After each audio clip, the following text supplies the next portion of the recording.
So welcome students in the second lecture of esterification.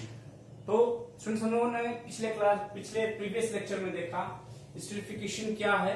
इसमें हम लोगों ने देखा कि कार्बोक्सिलिक एसिड जब अल्कोहल से एसिड कैटालाइज्ड रिएक्शन करता है तो एस्टर का फॉर्मेशन होता है and this reaction is known as esterification. Students आज हम ये जानने की कोशिश करेंगे क्या सिर्फ एसिड से ऐसा रिएक्शन देते हैं या एसिड के डेरिवेटिव्स भी ये रिएक्शन दे सकते हैं। So let us see it. तो ये हमारा कार्बोक्सिलिक एसिड है और हमने पिछले क्लास में क्या देखा कि इस एसिड का OH और इस अल्कोहल का He आपस में रिएक्शन करता है। तो यहाँ से OH और यहाँ से H निकल करके वाटर बन जाता है और ये पोर्शन एसिटाइल पोर्शन यहाँ से और अल्कोहलिक का ये पोर्शन मिलकर के एस्टर का फॉर्मेशन करता है। अब लेट अस सी क्या एसिड के डेरिवेटिव्स कर सकते हैं या नहीं। तो हम एक एसिड का डेरिवेटिव लेते हैं। This one is CH3COCl, this one is acetyl chloride, this one is acetyl chloride. ये एसिड का डेरिवेटिव्स है। एसिड के डेरिवेटिव्स क्या है? इस OH ग्रुप को हटा करके कार्बोक्सिलिक एसिड के OH ग्रुप को हटा करके हम दूसरा ग्रुप लगा देते हैं तो एसिड का डेरिवेटिव कहलाता है। We will see the formation of acid derivatives in forthcoming lectures. तो अभी एक फिलहाल देखें कि एसिड क्लोराइड है, क्या ये अल्कोहल के साथ रिएक्शन कर सकता है। तो हम अल्कोहल को सेम रहने देते हैं और ये देखते हैं क्या रिएक्शन कर सकता है। तो बिल्कुल ये भी रिएक्शन कर जाता है और रिएक्शन के बाद आपको दे देगा, क्या देगा? ये देगा CH3CO। इस पोर्शन यही बॉन्ड टूटता था, यहां से भी बॉन्ड टूटेगा। ये देखिए यहां से इस बार क्या निकल जाएगा? HCl निकल जाएगा। क्या निकल जाएगा? HCl निकल जाएगा और रिमेनिंग पोर्शन हमारा HCl। तो ये भी एस्टर का फॉर्मेशन करता है। दैट मींस एसिड के डेरिवेटिव्स भी इसके एस्टरिफिकेशन के रिएक्शन शो करते हैं। ऐसे एक और रिएक्शन देख लीजिए हम लोग। देखें CH3COCOCH3 what this compound is. तो ये कंपाउंड देखिए बहुत ही नोन कंपाउंड है। ये O, ये C डबल बॉन्ड OCH3। ये क्या है? This one is anhydride, acid का एनहाइड्राइड है, acetic anhydride. This compound is acetic anhydride. This also reacts with alcohol. Reaction करके देखें क्या ये एस्टरिफिकेशन देता है? बिल्कुल। द रिएक्शन इज रिवर्सिबल, इसलिए रिएक्शन स्लो होता है। अगेन इसका ये पोर्शन टूटेगा, यहां से एक ये लेंगे और ये देखिए बना देगा। पहले इसको देख लीजिए क्या बना देगा? CH3COO और ये H क्या बन जाएगा? Acetic acid CH3COOH। और ये हमारा फिर अगेन क्या बना देगा? सेम स्टेप जैसे वहां बना था CH3COOC2H। तो हमने इथाइल अल्कोहल को सेम रखा है सब में ताकि आपको ये क्लियर समझ में आए कि alcohol is reacting with this acetic anhydride और this acetyl chloride to forming ester. तो एस्टर का फॉर्मूला क्लियर रहे, बस इसलिए हमने अल्कोहल को बदला नहीं है। नाउ स्टूडेंट्स सी यहाँ वाटर बन रहा है, यहाँ HCl बन रहा है और ये एसिटिक एनहाइड्राइड एसिटिक एसिड बन रहा है। तो इसमें ये जो प्रोडक्ट्स बनते हैं इनका एलिमिनेशन जरूरी होता है। दैट मींस इनका रिमूवल जरूरी होता है। जैसे इस रिएक्शन में भी ये वाटर बन रहा है तो रिएक्शन इज रिवर्सिबल। यदि इसको हटाएंगे नहीं तो ये रिएक्शन बैकवर्ड डायरेक्शन में जा सकता है। तो जो साइड प्रोडक्ट्स बन रहे हैं इनको बीच बीच में हटाना जरूरी है। और यहाँ पर स्पेशली ध्यान देंगे ये HCl being strong acid it में proceed in backward direction also, क्योंकि ये इसको यदि हटाएंगे नहीं से कंसंट्रेशन बढ़ता चला जाएगा। रिएक्शन बीइंग रिवर्सिबल तो फिर से वापस से रिएक्ट करके हमको फिर से क्या बना देगा? तो रिएक्टेंट फिर से बन जाएंगे। तो इसको हटाने के लिए हम लोग यहाँ पर एक कंपाउंड यूज करते हैं, दैट इज pyridine। क्या यूज करेंगे? pyridine। Let me right the structure of pyridine here. ये बिल्कुल एक बेंजीन की तरह का स्ट्रक्चर है, पर कितना है कि यहाँ कार्बन के बदले जो 6th एलिमेंट है उसको हम लोग नाइट्रोजन रख देते हैं, बाकी चीजें सेम रहती हैं।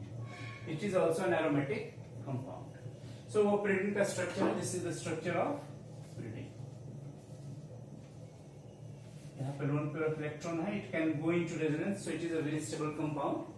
नाउ ये एसिटिक एनहाइड्राइड हमने इसको शो किया। तो आइए देखते हैं मैकेनिज्म ये किस प्रकार से एसिटाइल क्लोराइड या other derivatives of carboxylic acid they react with alcohols to form esters। So let us see. Okay. So let us see the reaction mechanism of esterification with acetyl chloride. Okay. बस ये students जैसे आपका carboxylic acid का mechanism हमने previous lecture में show किया, बिल्कुल वैसे ही ये भी रिएक्शन होगा क्या, हम इसे देखेंगे। CH3COCl है, ठीक है, और इस पे रिएक्शन हम लोग कराएंगे इसका अल्कोहल का, राइट। तो अल्कोहल का रिएक्शन कराएंगे, ये अल्कोहल आएगा। सी ऑक्सीजन पर दो दो इलेक्ट्रॉन विथड्रॉइंग ग्रुप लगे हुए हैं, तो oxygen being more electronegative it will pull the electron towards itself। तो जैसे वो उसको पुल करेगा तो हम लोग ये electron from where alcoholic lone pair of electron जो है ऑक्सीजन से इस कार्बन पर जाए, क्योंकि ये इलेक्ट्रोफिलिक सेंटर जनरेट होगा, इस पर पॉजिटिव चार्ज बढ़ेगा, इस इलेक्ट्रॉन के यहाँ जाने से पॉजिटिव चार्ज बढ़ेगा, जिसको कंपेंसेट करने के लिए loan pair of electron alcohol से कहा जाएगा इस कार्बन पर। तो ये कुछ आपको नजर आएगा CH3CO माइनस, ये हो जाएगा Cl, ये हो जाएगा OR और ये H। इसके लोन पेयर ऑफ इलेक्ट्रॉन इसको देने से इस ऑक्सीजन पर क्या आना चाहिए, पॉजिटिव चार्ज। स्टूडेंट्स बहुत बार समस्या ये आती है कि हमें पता नहीं चलता है कि चार्ज कब कहां पर कितना चार्ज डालें या नहीं डालें, या इसका जो इक्विवेलेंट रिएक्टेंट का जो प्रोडक्ट है यही बना है, इसको कैसे हम लोग जज करेंगे। तो बहुत क्लियर है, देखिए आप क्या करेंगे, आप total charges on reactant side should be equal to total charges on product side. जैसे ही देखिए इसमें कितना चार्ज शो कर रहा है, कहीं पर कोई चार्ज शो नहीं हो रहा है, इस पर चार्ज शो हो रहा है, लेकिन ये देखिए तो एक निगेटिव और एक पॉजिटिव, फिर से चार्ज को नलिफाई कर दिया, तो ओवरऑल ये भी स्पेसिस न्यूट्रल है और ये भी स्पेसिस न्यूट्रल है। आपका ये रिएक्टेंट है, तो रिएक्टेंट का देखिए कहीं से कोई चार्ज नहीं है, किसी पर कोई चार्ज नहीं, तो प्रोडक्ट में भी ओवरऑल चार्ज हमारा न्यूट्रल है। अब जब भी प्रोडक्ट बनाइए और नेक्स्ट प्रोडक्ट बनाइए तो आप ये चेक करते चलिए कि हमारा रिएक्टेंट पर जितना चार्ज था उस चार्ज को ट्राई करिए, उसको बैलेंस करने का प्रयास करिए, और कहीं पर यदि चार्ज मिसबैलेंस हो रहा है, डिसबैलेंस हो रहा है, that means you are not drawing the proper structure. So तो हमने क्या देखा कि अल्कोहल का reaction, alcohol it approaches carbonyl carbon of this acetyl chloride, तो ये जब इसको अप्रोच करेगा तो इलेक्ट्रॉन इसका यहाँ चला जाएगा and ultimately we get this. अब क्या होगा, अभी ये देखिए the reaction is reversible, mind it, I am repeating it, reaction is reversible. So आपको जो प्रोडक्ट्स बनेंगे, जो साइड प्रोडक्ट्स, उनको बीच बीच में रिमूवल भी जरूरी है। अब यहाँ देखिए क्या होगा, ये दिस पोर्शन इस ऑक्सीजन पर जरा देखा जाए तो ये आपका क्या हो गया है, पॉजिटिव चार्ज हुआ है, तो ये इलेक्ट्रॉन इसको दे करके अल्टीमेटली देखिए ये क्या बन जाना चाहिए आपका, अभी इस स्टेप में देखिए CH3CO माइनस, यहाँ आपका Cl और ये हो गया OR। अभी इसके यहां से निकला क्या H प्लस यहाँ से एक निकल गया, आप चाहते H प्लस को इस साइड लिख ले, तो ओवरऑल क्या होगा कि इसका चार्ज न्यूट्रल है, तो ये चूंकि निकल रहा है इस साइड आना चाहिए, तो ये निगेटिव और पॉजिटिव फिर से नलिफाई कर रहे हैं, तो इक्विवेलेंट पोजीशंस हैं। मींस इसका जो नेक्स्ट स्टेप में जो बन रहा है वो चार्ज को आप फिर से देखिए क्या ये इक्वल हो रहा है। यदि मैं चाहता तो इसको यहाँ पर लिख देता, तब तक ये क्लियर हो जाता है, 1 माइनस 1 प्लस, यहाँ भी 1 माइनस 1 प्लस था, तो इस प्रकार से चेक करते चलेंगे आप, और कभी आपको भी प्रॉब्लम नहीं आएगी। तो इसको हमने बस यहाँ दिखाया कि ये यहाँ से एलिमिनेट हो रहा है। अब जो रिजल्टेंट प्रोडक्ट है देखिए, एक ऑक्साइड आयन बन रहा है, ऑक्सीजन पर निगेटिव चार्ज है, तो कंपेयर टू न्यूट्रल मॉलिक्यूल जब किसी मॉलिक्यूल पर चार्ज आ जाता है तो दैट बिकम्स मोर अनस्टेबल, तो अपनी स्टेबिलिटी को गेन करने के लिए क्या करेंगे, फिर से आएगा यहाँ, और जैसे ही यहाँ आएगा तो इस कार्बन के देखिए टेट्रावैलेंसी डिस्टर्ब हो जाएगी और ये पेंटावैलेंट हो जाएगा, तो इसमें से किसी एक ग्रुप को जाना पड़ेगा।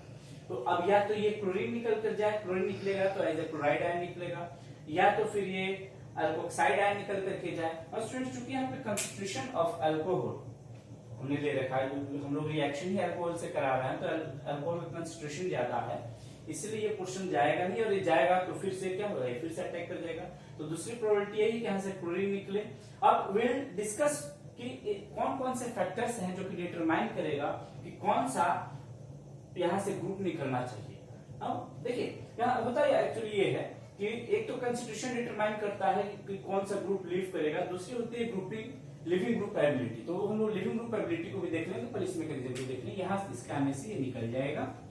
तो ये निकल जाएगा Cl माइनस के रूप में, या फिर ये Cl माइनस और एक H प्लस यहाँ से निकला था तो वो मिला बन जाएगा HCl, तो लास्टली हम लोगों को मिलेगा CH3COOR। तो हम लोग देख सकते हैं इस प्रकार से कि एसिड का जो हमने एक डेरिवेटिव लेकर रखा था एसिटाइल क्लोराइड, वो भी स्टेरिफिकेशन शो कर रहा है क्योंकि यहाँ पे एस्टर का फॉर्मेशन हो रहा है, और ये Cl माइनस और H प्लस मिलाकर के फाइनली आपको एक HCl भी बन जाता है, राइट। अब ये जो HCl बन रहा है, चूंकि इसका कंसंट्रेशन प्रोडक्ट साइड बढ़ रहा है, रिएक्शन इज रिवर्सिबल, यदि इसको हटाया नहीं जाएगा तो the reaction will push it back in reactant side, तो इसका रिमूवल जरूरी है, और इसीलिए इस रिएक्शन में हम लोग यूज करते हैं पिरिडिन का। इसका यूज करते हैं, let me right here also pyridine. अब पिरिडिन क्या करेगा, पिरिडिन का यहाँ रोल है, पिरिडिन जो होता है, ये जो पिरिडिन है, ये पिरिडिन, ये इसका एक नाइट्रोजन है, हमने जैसे बताया था, ये उस HCl का HCl से रिएक्शन करके बना देगा दिस कंपाउंड, और इसको रिमूव करने में मदद करेगा, ठीक है। ये लोन पेयर था, इसका जो लोन पेयर है ये इसको दे देगा, तो अल्टीमेटली आप क्या हो जाएगा, यहाँ पर हो जाएगा H, इस पर प्लस ये पिरिडीनियम क्लोराइड, ठीक है। क्या बन जाएगा, पिरिडीनियम क्लोराइड, पिरिडीनियम क्लोराइड के रूप में करके ये जो है इस HCl को रिमूव करने का काम करेगा, ताकि रिएक्शन आपका फॉरवर्ड डायरेक्शन में हो। ओके, सो स्टूडेंट्स आइए हम देखते हैं ये लिविंग एबिलिटी ग्रुप क्या था, किसी ग्रुप की लिविंग एबिलिटी क्या होती है। तो इसको एक एग्जांपल समझने की कोशिश करें, जिससे कि हमने यहाँ पर एक बनाया था ना CH3, इस स्पेसिस को ले लें, CH3CO माइनस Cl और OR, ठीक है। यहाँ पर यदि कंसंट्रेशन फैक्टर ना हो, नेचुरली होता यह है कि इससे कंसंट्रेशन ज्यादा होता है, उसकी लिविंग ग्रुप की एबिलिटी थोड़ी घट जाती है, बट मान लेते हैं कि कंसंट्रेशन यदि फैक्टर ना बने तो इसके यहाँ आने से एक क्लोराइड या अल्कोक्साइड में से कौन सा ग्रुप हटेगा, इसको चेक करना तो कैसे करेंगे। तो ये प्रोबेबिलिटी देख लेते हैं। सपोज करिए इसके यहाँ आने से हम एक प्रोबेबिलिटी ये लेते हैं कि यहाँ से Cl माइनस चला जाए, ये लेके चला जाए, तो यदि Cl माइनस लेके चला जाएगा तो क्या बन जाएगा, ये एक प्रोबेबिलिटी इसको हम ए लिख देते हैं, और इस एक प्रोबेबिलिटी ये लेते हैं कि इसके आने से ये ना जाकर करके बल्कि ये चला जाए, ठीक है। तो ये यदि जाएगा तो क्या बनेगा, ये बन जाएगा एल्कोक्साइड, ये क्या बन जाएगा एल्कोक्साइड आयन, और ये क्या बन गया क्लोराइड, ठीक है। अब कौन सा फेवरेबल है, ये ए कंडीशन फेवरेबल होगा या बी कंडीशन फेवरेबल होगा, इसे चेक करने का बड़ा आसान तरीका। देखिए क्या करना है, जो ग्रुप लिविंग ग्रुप, यहाँ पे लिविंग ग्रुप देख ली, लिविंग ग्रुप एबिलिटी यदि आपको चेक करनी है तो कुछ नहीं करना, जो लिविंग ग्रुप आ रहा है उसमें आप एक H प्लस जोड़ दीजिए, ठीक है। चलिए हमने इसमें एक H प्लस जोड़ दिया। अब H प्लस जोड़ने में बड़ा ध्यान से देखना, वेरी इंपॉर्टेंट, आपको हमें जब भी एक कंफ्यूजन हो तो आपको ये लिविंग ग्रुप एबिलिटी का जो कंसेप्ट है it will help you a lot, okay. तो बड़ा ध्यान से देखेंगे, क्लोराइड आयन मान लीजिए सपोज कि ये यहाँ से लीव हो रहा है, तो आप एक H प्लस डाल देंगे तो क्या बन जाएगा, सपोज ये क्या बन गया HCl बन गया। अल्कोक्साइड के साथ यदि माने ये ग्रुप ने हट करके ये ग्रुप हुआ होता, ठीक है, ये हमने ए लिया था, ये बी लिया था, सपोज कर लेते हैं, तो ये आपका बना था एल्कोक्साइड आयन, इसमें भी आपको ऐसे ही H प्लस डाल के चेक करिए कि पहले बनता क्या है। तो आप देख सकते हैं कि ये जो क्लोराइड था इसमें H प्लस जोड़ने से ये HCl बन रहा है, और ये जो अल्कोक्साइड है इसमें H प्लस जोड़ने से क्या बन रहा है, अल्कोहल बन रहा है। अब आप कंपेयर करिए कि इसमें और इसमें कौन सा स्ट्रॉन्ग एसिड है, तो आप देख सकते हैं दोनों में कौन सा स्ट्रॉन्ग एसिड है, तो ये स्ट्रॉन्ग एसिड है, ये स्ट्रॉन्ग एसिड है, ठीक है। ये वीक एसिड है नेचुरली, तब ये वीक एसिड होगा। और स्टूडेंट्स ये हमेशा याद रखिएगा, कॉन्जुगेट एसिड बेस कॉन्सेप्ट लगा करके आप लिविंग ग्रुप एबिलिटी को चेक कर सकते हैं। जैसे देखिए जो स्ट्रॉन्ग एसिड यदि होगा तो इसका जो ये होगा क्या कहलाएगा, बेस। इस स्ट्रॉन्ग एसिड का HCl यदि स्ट्रॉन्ग एसिड है तो क्लोराइड क्या कहलाएगा, उसका कॉन्जुगेट बेस। यदि एसिड स्ट्रॉन्ग होता है तो कॉन्जुगेट बेस क्या होता है, वीक, तो ये वीक हो गया, ये क्या हो गया, ये हो गया वीक बेस, राइट। इनमें कंपैरिजन करें तो अच्छा ये हमारा यदि वीक एसिड है तो इसका जो कॉन्जुगेट, चूंकि ये एसिड है तो ये क्या कहलाएगा, इसका कॉन्जुगेट बेस। यदि ये वीक एसिड है तो इसका कॉन्जुगेट बेस क्या हो जाएगा, ये हो जाएगा स्ट्रॉन्ग बेस, क्लियर। अब देखिए लिविंग ग्रुप एबिलिटी का कंसेप्ट ये कहता है कि जो वीक बेसिस होते हैं they are better leaving group. तो इन दोनों में ये हमारा वीक बेस है, इसलिए लिविंग ग्रुप एबिलिटी इसकी ज्यादा होगी। तो इसको थोड़ा सा नोट कर लेंगे, यहां पर क्या लिखेंगे कि वीक बेसिस, हमेशा याद रखेंगे weak bases are better leaving group. For this case हमारा leaving group ability of chloride is greater than alkoxide, क्योंकि ये हमारा वीक बेस होगा और ये हमारा स्ट्रॉन्ग बेस होगा। ओके, सो स्टूडेंट्स हमने देखा कि जैसे कार्बोक्सिलिक एसिड का एस्टरिफिकेशन होता है वैसे इसका डेरिवेटिव, जैसे यहाँ पे क्लोराइड डेरिवेटिव हो या एनहाइड्राइड डेरिवेटिव हो, इसका भी एस्टरिफिकेशन करने से हमको क्या प्राप्त हो रहा है, एस्टर बन रहा है। आइए जाते हैं क्या amide which is also derivative of acid, क्या यह भी एस्टरिफिकेशन शो करेगा? लेट अस सी CH3CONH2, ये है हमारा अमाइड। ये क्या है? अमाइड। क्या ये भी हमारा, ये जो अमाइड है ये भी एक एसिड डेरिवेटिव है। इस OH ग्रुप को हटा करके बस एक NH2 ग्रुप रखा गया। क्या इसका हम एस्टरिफिकेशन करें तो ये प्रोडक्ट एस्टर के रूप में क्या हम इसको प्राप्त कर सकते हैं? लेट अस सी CH3COOH। यदि ये रिएक्शन किया तो प्रोडक्ट आपको ये मिलेगा, राइट? चलिए स्टूडेंट्स, लगता है कि जैसे ये रिएक्शन कर रहा है, HCl बन रहा है, एसिड बन रहा है, एस्टर का फॉर्मेशन कर रहा है, तो इनों पर AB एसिड डेरिवेटिव है, AB acid derivative AB acid, इसको भी करना चाहिए, बट जनरली ये रिएक्शन नहीं होता है। क्यों नहीं होता, जरा इसको देखिए। होता ये है कि CH3CONH2, अब ये जो कार्बन और नाइट्रोजन है they are very adjacent to each other, तो यहां पर एक रेजोनेंस के लोन पेयर ऑफ इलेक्ट्रॉन और इस कार्बन ग्रुप के बीच में एक तो हो जाता है रेजोनेंस, तो CH3CO double bond NH2 plus, एक तो इसका रेजोनेंस है तो बड़ा ये स्टेबल स्ट्रक्चर होता है, इसको ब्रेक नहीं, इसको लिविंग ग्रुप एबिलिटी इसकी फिर खराब हो जाएगी, डिस्टर्ब हो जाएगी। ये इतना अच्छा लिविंग ग्रुप भी नहीं है, दिस वन इज हाइड्रोजन। इसको चेक करने का एक और तरीका ये भी है, देखिए तो यहाँ पर रेजोनेंस है, इस रेजोनेंस के कारण ये जो पोर्शन है जो देख रहे हैं स्टेबल है, तो अटैक ऑफ अल्कोहल, यदि अटैक ऑफ अल्कोहल करना चाहेंगे तो ये हो नहीं पाएगा because of electron density, high electron density है। दूसरा एक चीज देखिए, यहाँ जो ग्रुप एसिड के केस में जो ग्रुप निकला था दैट वाज वाटर, ये बेस नहीं है। इस स्टाइल क्लोराइड के केस में जो निकल रहा है वो निकल रहा है HCl, ये भी बेस नहीं है, एक्चुअली एसिड है। और ये एसिड एनहाइड्राइड के केस में जो निकल रहा है ऑन एस्टरिफिकेशन, वो क्या दे रहा है? एसिड दे रहा है आपको, ये भी बेस नहीं है, एसिड। बट यहाँ इसको जरा नोट करेंगे, it is basic in nature. And students, just I told you कि जो बेसिस होते हैं they have got poor leaving ability. जो बेस जितना स्ट्रांग होगा उसकी लिविंग ग्रुप एबिलिटी उतनी ही पुअर होती है। यदि हम चेक करें NH3, ये यदि निकलता, ये यदि इसको निकलना होता तो किस रूप में निकलता? ये पोर्शन यदि निकलना होता तो ये निकलता आपको NH2 माइनस के रूप में। This NH2 minus is a very strong base, तो इसकी लिविंग ग्रुप एबिलिटी बहुत क्या होगी? पुअर होगी। That's why these amides do not give esterification। तो हम लोग लिख सकते हैं कि amides do not give esterification। तो बिल्कुल मैं फिर से आपको रिकैपिचुलेट कर दूं, जो एसिड या एसिड का डेरिवेटिव एस्टरिफिकेशन शो करेगा, उसका जो रिमूविंग प्रोडक्ट है, जो प्रोडक्ट साइड प्रोडक्ट बन रहा होगा, वो बेस नहीं होना चाहिए, क्योंकि वो जो बेस होगा तो बेसिस की लिविंग ग्रुप एबिलिटी बहुत पुअर होती है और वो इसको इस बॉन्ड को तोड़ करके जा नहीं पाएगा। ओके स्टूडेंट्स, तो आई स्टूडेंट्स कुछ क्वेश्चंस को सॉल्व कर लें। I am giving you some questions, तो इसको आप सॉल्व करेंगे और please give your comments and suggestions also, you must like this video also, और अपना आंसर जो है कमेंट बॉक्स में जरूर दें।